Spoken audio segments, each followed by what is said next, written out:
شب برات کا روزہ رکھا جاتا ہے، اس کی صحیح حیثیت کیا ہے؟ شب کا روزہ تو کبھی ہوتا ہی نہیں، یہ آپ نے شب برات کا روزہ کیسے لکھ لیا؟ شب رات کو کہتے ہیں نا، شب برات جو ہے اس کو کہا گیا ہے اس لیے کہ ان کا خیال ہے کہ اس رات میں اللہ تعالیٰ بہت سے لوگوں کو بخشتا ہے۔ برات، اللہ تعالیٰ جہنم سے ان کو رستگاری عطا فرماتا ہے۔ اس کے ضمن میں جو صحیح احادیث ہے صرف ایک ہے، اور وہ یہ ہے کہ حضرت عائشہ صدیقہ رضی اللہ تعالیٰ عنہ بیان کرتی ہے کہ ایک روز حضور کی میرے ہاں شب باشی کی باری تھی، لیکن میری رات کو آنکھ کھلی تو حضور نہیں تھے موجود، تو مجھے تشویش ہوئی کہ آپ کہاں گئے؟ تو میں ڈھونڈتی ہوئی وہ یا کسی اور کو آپ نے بھیجا، بہرحال مجھے پوری تفصیل یاد نہیں ہے، تو معلوم ہوا کہ آپ جنت البقیع میں گئے ہوئے ہیں اور وہاں پر استغفار کر رہے ہیں اللہ سے، اور تمام جو بھی وہاں پر مردے دفن ہیں ان کے لیے مغفرت کی دعا کر رہے ہیں۔ بس یہ ثابت ہے۔ البتہ نماز رات کی عبادت تو ہر رات میں بہت اعلیٰ ہے۔ چلیے اگر اور دنوں میں نہیں ہوتا اس رات کو آپ کو، کیونکہ حضور نے بھی استغفار کیا خاص طور پر جا کر جنت البقیع میں، تو اگر آپ بھی کریں، نماز پڑھیں اور استغفار کریں تو کیا ہے، بہت اچھی بات ہے، اس میں تو کوئی حرج کی بات ہے ہی نہیں۔ لیکن اسے کوئی تہوار کی طرح منانا، پٹاخے چھوڑنا اور جو ہے وہ روشنی کرنا، یہ بھارت صحیح نہیں ہے۔ روزہ بھی چونکہ 15ویں شب ہوتی ہے، 15واں دن ہوتا ہے، پھر اس اعتبار سے حضور کے معمولات میں تھا کہ آپ ہر مہینے کی 13، 14، 15 تاریخوں میں روزہ رکھتے تھے۔ تو اگر آپ یہ نیت کر کے روزہ رکھ لیں تو کیا کہنے ہیں، نور علی نور ہے۔ اور روزہ کسی وقت بھی نفلی روزہ رکھا جائے، اللہ تعالیٰ قبول فرمائے گا۔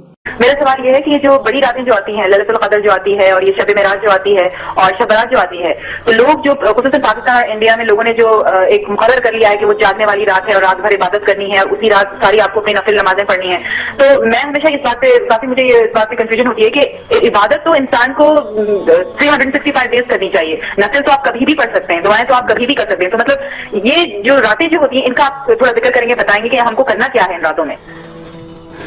جو بہن نے سوال کیا کہ کئی راتیں ہم ہمارے معاشرے میں بناتے، لیکن جو قرآن مجید میں جس کا ذکر ہے وہ لیلۃ القدر، اس کا ایک سورہ بھی ہے، اور یہ تھاؤزنڈز آف ہزاروں راتوں کے مقابلے میں ہے، صرف ایک ہی رات کا ذکر ہے۔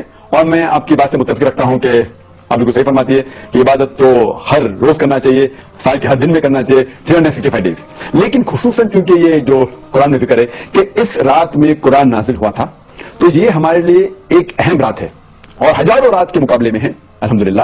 اور ہمارے رسول، ہمارے پیغمبر صلی اللہ علیہ وسلم فرماتے کہ یہ آخری عشرے میں آتی ہے، اور میں سمجھتا ہوں کہ خصوصاً اللہ سبحانہ وتعالیٰ نے یہ کون سی رات ہے اس کا ذکر نہیں کیا تو کہ ہمیں اور موقع ملتا ہے عبادت کرنے کا، تو ہم یہ آخری عشرے میں رمضان کے آخری 10 دنوں میں خصوصاً کہتے ہیں کہ it should be alternate, it should be odd days, 21ویں رات ہو یا 23ویں یا 25ویں یا 27 یا 29ویں رات، ان ایک راتوں میں ہونا۔ اور کیونکہ میں پتا نہیں کہ رمضان کبھی ایک دن لیٹ شروع ہوتا ہے، ایک دن پہلے شروع ہوتا ہے، تو اسی لیے ہم سب 10 رات اگر عبادت کریں گے سب سے بہتر ہے، یا خصوصاً جو آلٹرنیٹ نائٹس ہے 21ویں، 23، 25ویں، 27، 29، تو ہمیں موقع ملتا ہے اور عبادت کرنے کا۔ لیکن اس وقت آپ جو عبادت کریں گے آپ کا جو ثواب ہے وہ کئی زیادہ ہوگا، تو اسی لیے اللہ کے رسول نے کہا کہ ہمیں ڈھونڈنا چاہیے کہ یہ رات جو ہے آخری عشرے میں ہمیں ڈھونڈنا چاہیے، تو کہ عبادت کرنے کا موقع ہے۔ اور عام طور پہ عبادت کرنے کا ثواب تو ملے گا ہی، لیکن خصوصاً رمضان میں ثواب اور ملے گا، لیکن کئی راتیں جو باقی ہمارے معاشرے میں بنائی جاتی ہے اس کی دلیل کوئی صحیح حدیث میں نہیں ہے۔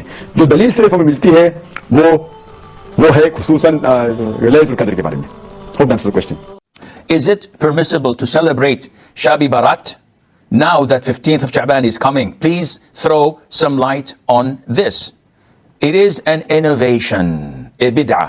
When we come to the issue of celebrating the 15th of Sha'ban, okay, what is your intention of celebrating? He says, to get closer to Allah. I do salatu at-tasabih, I do a lot of dhikr, I do night prayer, I do this, I do that. Okay, hold your horses. Did the Prophet ever did such a thing? Did the Prophet ever do such a thing? And says, no, we don't have any authentic reports. Had the companions done any similar things? Never. So, are you innovating or not? Yeah, but this is a good bid'ah, subhanallah. Something the Prophet did not do, alayhi salam, and the companions, may Allah be pleased with them, did not do. And Allah told us at the time of the Prophet, Al-yawma akmaltu lakum deenakum. Today, I've completed your religion and perfected it. So, you come and say, yeah, the Prophet didn't do it, but it's a good bid'ah. Give me a break. This is definitely unacceptable. None whatsoever. So, celebrating Shabi Barat or Laylatul Mi'raj on the 27th of Rajab, which was a couple of weeks ago. All of these are innovations. تو 15 شعبان کو صرف اتنا اگر کرنا ہے تو صرف انفرادی طور پر عبادت کی جائے، اس کا بھی کوئی مخصوص طریقہ نہیں ہے. تو باقی یہ قبرستان والی جانے والی بات بھی کمزور ہے، اور اس رات میں فیصلوں والی اور حلوے مانڈے اور تہوار تو رات کو اسلام میں ہوتے ہی نہیں ہیں. اسلامی تہوار تو دن میں ہوتے ہیں، خوشی دن میں منائی جاتی ہے. اسلام میں راتیں عبادت یا نیند کی ہیں، خوشیوں کی راتیں نہیں ہوتی. چراغا نہیں ہوتا. عید الفطر دن میں ہے نا، عید الاضحیٰ بھی کب ہے؟ دن میں. جمعے کی نماز بھی کب ہے؟ دن میں ہے، جس میں کراؤڈ ہوتا ہے، جس میں نہا دھو کے ہم آتے ہیں. ساری دن کی اعمال ہیں. یہ رات کے نہیں ہے، رات سونے کے لیے، آرام کرنے کے لیے یا عبادت کرنے کے لیے. سمجھتے ہو کہ نہیں سمجھتے؟ صلاۃ و تسبیح کی جماعت بھی بدعت ہے، پڑھنی ہے انفرادی طور پہ پڑھیں، ٹھیک ہے. جماعت صلاۃ و تسبیح کی جائز نہیں ہے. ٹھیک ہے. نہ اس رات میں قبرستان جانا چاہیے، نہ اس رات میں حلوے پکانے چاہیے، نہ اس رات میں الگ سے کوئی نہانا دھونا چاہیے، نہ اگلے دن کا روزہ رکھنا سنت ہے، نہ پٹاخوں کی کوئی حیثیت ہے. سورہ دخان کا حوالہ. سورہ دخان میں اللہ فرماتے ہیں اِنَّا أَنزَلْنَاهُ فِي لَيْلَةٍ مُبَارَكَةٍ، ہم نے قرآن کو بابرکت رات میں اتارا. اور ساتھ ہی یہ فرمایا فِيهَا يُفْرَقُ كُلُّ أَمْرٍ حَكِيمٍ، اس رات میں قسمت کے فیصلے ہوتے ہیں. آپ میرے ساتھ ہیں؟ قرآن کہتا ہے اِنَّا أَنزَلْنَاهُ فِي لَيْلَةٍ مُبَارَكَةٍ، ہم نے قرآن کو برکت والی رات میں اتارا. سن لیا آپ نے؟ قرآن یہ بھی کہتا ہے شہر رمضان الذی انزل فیہ القرآن، رمضان کا مہینہ وہ ہے جس میں قرآن کو نازل کیا گیا. سن رہے ہیں آپ؟ میرے ساتھ ہیں؟ قرآن یہ بھی کہتا ہے اِنَّا أَنزَلْنَاهُ فِي لَيْلَةِ الْقَدْرِ، ہم نے قرآن کو کب اتارا؟ اگر یہ سمجھے کہ لیلۃ المبارکہ جو سورہ دخان میں اس سے مراد یہ رات ہے، تو پھر قرآن رجب میں اترا تھا کہ شعبان میں؟ بولیے. تو یہ تھوڑا سا آپس میں کلیش نہیں ہو گیا؟ کیونکہ قرآن تو کہہ رہا نا کہ رمضان میں اتارا گیا اور لیلۃ القدر میں. تو شاید آج کل تبدیلی بھی کافی آ رہی ہے، تو لیلۃ القدر کہیں شعبان اور رجب میں تو نہیں آ جاتی آج کل؟ کب ہوتی ہے؟ رمضان میں ہوتی ہے. تو آپ ان تینوں آیتوں کو سمجھیے میرے پیارے بھائی. کیسے سمجھیں گے؟ اِنَّا أَنزَلْنَاهُ فِي لَيْلَةٍ مُبَارَكَةٍ، قرآن کو ہم نے برکت والی رات میں اتارا ہے. اِنَّا أَنزَلْنَاهُ فِي لَيْلَةِ الْقَدْرِ، جو لیلۃ القدر کی رات ہے اور جو رمضان میں ہوتی ہے. معنی پورا ہو گیا کہ اگر آپ تینوں آیتوں کو ملا کے سمجھیں گے آپ کو کیا پریشانی ہے؟ یہی مقصود ہے. وَالْقُرْآنَ يُفَسِّرُ بَعْضُهُ بَعْضًا، قرآن کی ایک آیت دوسری آیت کی وضاحت کرتی ہے، تصدیق کرتی ہے. میرا نہیں خیال کہ دنیا میں کوئی ایسا بھی انسان ہو جو کہتا ہو کہ لیلۃ القدر رجب میں شعبان میں آتی ہے، وہ رمضان میں آتی ہے. اللہ عز و جلال ہمیں صحیح سمجھ عطا فرمائے. شعبان کے مہینے کی فضیلت اس اعتبار سے ضرور موجود ہے کہ نبی کریم صلی اللہ علیہ وسلم پورے سال میں رمضان کے علاوہ کسی اور مہینے میں اتنے روزے نہیں رکھتے تھے جتنا کہ شعبان کے مہینے میں رکھا کرتے تھے. لیکن اس کے ساتھ ساتھ نبی کریم صلی اللہ علیہ وسلم نے 15 شعبان کے بعد روزے رکھنے سے منع فرمایا. تو اس کی وجہ ہمارے علماء یہ بیان کرتے ہیں کہ انسان اپنے آپ کو رمضان کے آنے سے پہلے ہی روزے رکھ کے تھکا نہ دے.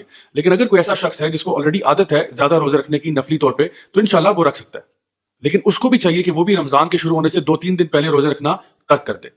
تو یہ تو تھی شعبان کی فضیلت کہ اس مہینے میں نبی کریم صلی اللہ علیہ وسلم زیادہ سے زیادہ روزے رکھا کرتے تھے.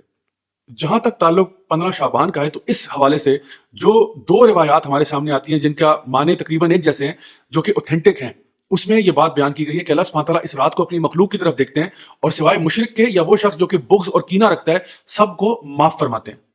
تو اس بات سے پتہ یہ چلا کہ اگر آپ کے اندر ایمان کی کمی ہے یا اگر آپ لوگوں کے بارے میں بغض کینہ وغیرہ رکھتے ہیں تو برائے مہربانی 15 شعبان سے پہلے اس کو درست کریں تاکہ اللہ سبحانہ تعالیٰ آپ کو معاف فرمائے. اب آتے ہیں ان ڈھیروں روایات کی طرف جو اس موضوع کے اوپر یا تو بہت زیادہ کمزور ہیں سند کے اعتبار سے. تو سب سے پہلے وہ لوگ جو یہ کہتے ہیں کہ اس رات کو فیصلے ہوتے ہیں اور تقدیر کے فیصلے اور روحیں نکل آتی ہیں وغیرہ وغیرہ. تو پہلی بات تو یہ کہ روحوں کا نکلنا تو ہمارے دین میں کوئی ٹاپک ہے ہی نہیں، کیونکہ جو شخص ایک دفعہ فوت ہو گیا اس کا معاملہ اللہ کے ساتھ ہے، وہ عالم برزخ ہے. جو فوت ہو گیا وہ واپس نہیں آتا. دوسری بات یہ کہ جو لوگ یہ کہتے ہیں کہ اس رات میں قرآن مجید نازل ہوا تھا، یہ بالکل فیبریکیٹڈ بات ہے. اس لیے کیونکہ قرآن مجید ہم سب جانتے ہیں کہ وہ لیلۃ القدر میں نازل ہوا تھا. انا انزلناہ فی لیلۃ القدر وما ادراک ما لیلۃ القدر. یہ بچہ یہ بات جانتا ہے. اور لیلۃ القدر جو ہے وہ رمضان کے اندر آخری عشرے کی طاق راتوں میں تلاش کی جاتی ہے.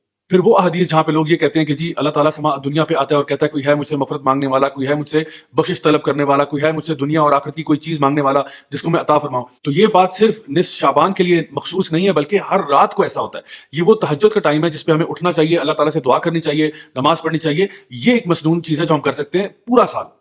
اس کے علاوہ کچھ ایسی رسومات جو لوگوں نے اپنی طرف سے گھڑی ہوئی ہیں، فار ایگزامپل حلوے بنا کے لوگوں کو کھلانا یا قبرستان جانا یا اس کے علاوہ بن ٹھن کے تیار ہونا اور یہ کہنا کہ یہ مردوں کی عید ہے، یہ سب چیزیں جو ہیں یہ فیبریکیٹڈ ہیں، ان کا کوئی وجود ہمارے دین میں نہیں ملتا.